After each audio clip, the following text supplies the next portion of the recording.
দক্ষিণী সিনেমার খ্যাতিমান কৌতুক অভিনেতা ফিশ ভেঙ্কট কিডনি রোগে আক্রান্ত হয়ে মারা গেছেন। 18 জুলাই তিনি হায়দ্রাবাদের একটি হাসপাতালে শেষ নিঃশ্বাস ত্যাগ করেন। দীর্ঘদিন ধরে কিডনির সমস্যায় ভুগছিলেন এই অভিনেতা। জানা গেছে, দীর্ঘদিন অসুস্থ থাকা অবস্থায় যথাযথ চিকিৎসা পায়নি একসময়ের ব্যস্ত এই অভিনেতা। এমনকি অভিনেতার পরিবার চিকিৎসার আর্থিক সহায়তায় প্রতারণার শিকার হয়েছে। মৃত্যুকালে তার বয়স হয়েছিল 53 বছর। ফিশ ভেঙ্কটের মৃত্যুতে দক্ষিণী সিনেমার অঙ্গনে শোকের ছায়া নেমে এসেছে।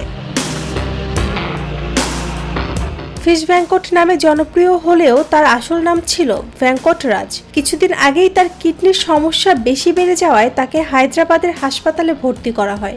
একটি কিডনি বিকল হয়ে গিয়েছিল তার। হাসপাতালে তাকে আইসিইউ বিভাগে রাখা হয়েছিল এবং কিছুদিনের মধ্যেই কিডনি ট্রান্সপ্লান্ট করার কথা ছিল তার।